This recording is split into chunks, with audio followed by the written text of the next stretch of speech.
qui met en regard deux histoires au sein de ce qui est appelé dans la pièce un théâtre magique, c'est-à-dire le théâtre mental d'un personnage dépressif contemporain. Et au sein de ce théâtre magique, il y a deux histoires qui sont racontées. D'une part, l'histoire de Walter Disney et de certaines rencontres qu'il a faites dans les années 20, 30, 40, 50.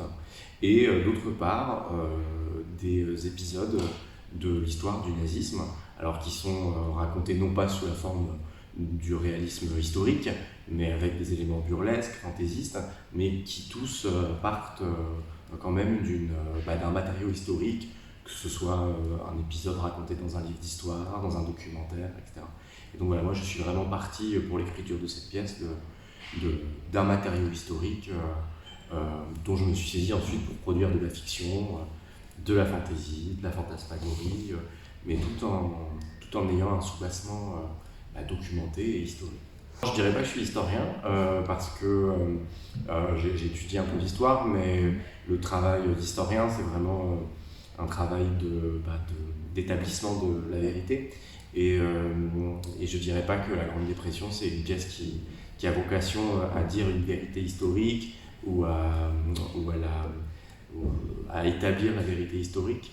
Mais disons que c'est une pièce qui s'empare de l'histoire pour en faire de la fiction. Oui, au centre de la pièce, c'est vrai qu'il y a un personnage dépressif qui est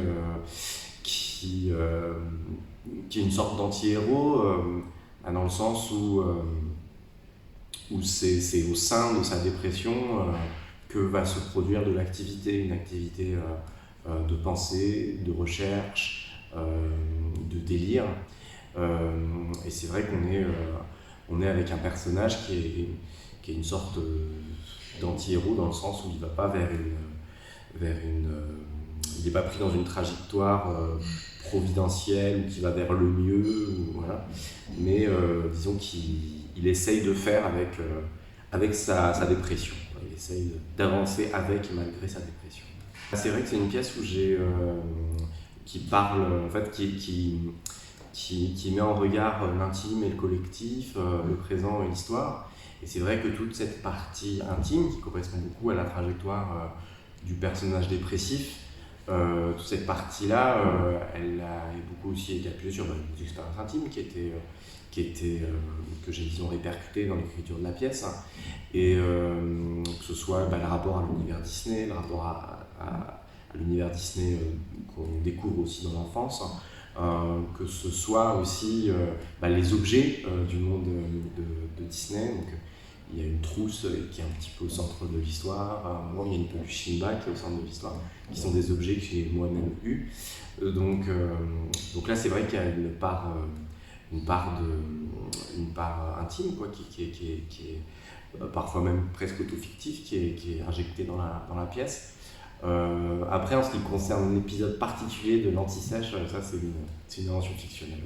La pièce, elle part finalement presque d'un jeu de mots, quoi, c'est-à-dire un personnage qui aujourd'hui fait une dépression et qui va être confronté au mot grande dépression, et qui du coup va être confronté à l'histoire.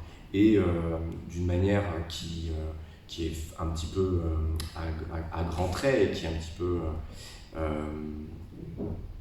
qui est presque pour lancer le moteur de la pièce. Il va se raconter, ce personnage, qui a eu deux grands remèdes à la Grande Dépression.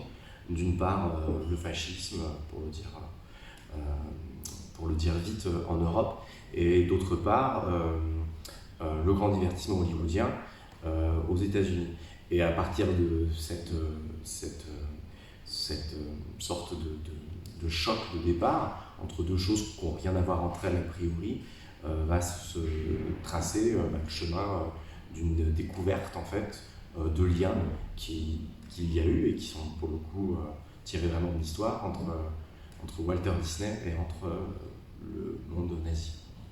Moi je me suis beaucoup posé la question de la fiction en fait en écrivant cette pièce qui est une fiction et qui parle d'un personnage qui fait une dépression. Et je crois que la dépression, c'est un endroit où en fait on n'arrive plus à se fabriquer de fiction, où c'est un moment où, comme si toutes les fictions auxquelles on se rapproche, et dont on a besoin pour vivre, se dissolvent, s'écroulent et laissent comme ça l'individu complètement perdu et décompensé.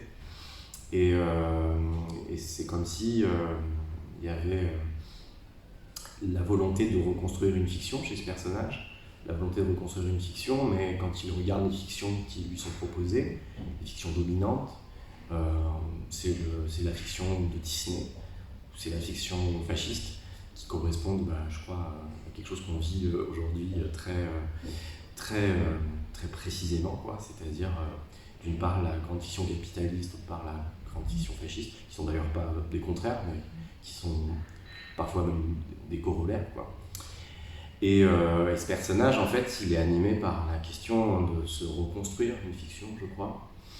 Et à la fin de la pièce, effectivement, il fait une proposition dans une sorte de rêve, dans une sorte de grande, j'allais dire, de grande lancée onirique, comme ça, qui fait une proposition qui en fait se sert de tous les éléments qu'il a croisés au cours de son périple. Mais cette fiction-là, elle est encore extrêmement fragile. Elle est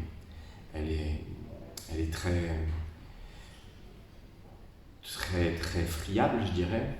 Et moi, j'aime bien que la pièce, elle se finisse pas sur un endroit de résolution miraculeuse, qu'elle ne dise pas, voilà, en fait, voilà la solution, mais qu'elle se finisse sur une question qui est celle, en fait, de quelle fiction on veut se raconter et qu'est-ce qu'il faut faire pour mettre en place ces fictions nouvelles qu'on voudrait les nôtres,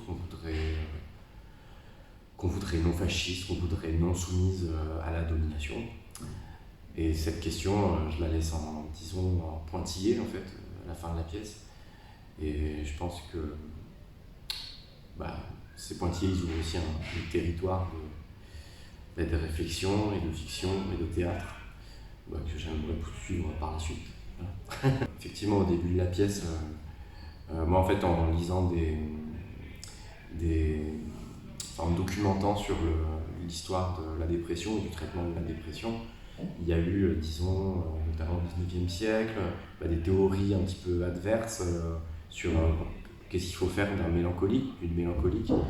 Est-ce qu'il faut aller essayer de le consoler? Est-ce qu'il faut essayer de provoquer un choc? Voilà. Et c'est vrai que de manière, plus par association d'idées que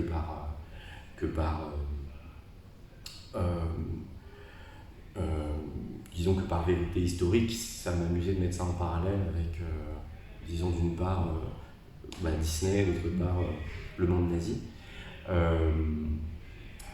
Après, moi, j'ai pas de réponse sur le traitement de la dépression. Je pense juste que ce que la pièce dit, c'est que la dépression, c'est pas quelque chose d'individuel, c'est quelque chose de collectif, qu'il y a tout un discours qui voudrait faire croire que la dépression, elle est uniquement individuelle, qu'elle est le signe de la défaillance d'un individu ou d'une individu, alors que, évidemment, il y a tout un facteur historique, collectif, social à prendre en compte dans ce qui se passe au sein de l'individu. Et disons que la pièce, elle essaie de travailler, disons, cette tension-là, en fait, entre, disons, une mélancolie individuelle, contemporaine, et une sorte de tension créée avec l'histoire, avec les affects qui sont créés dans l'histoire sur les individus.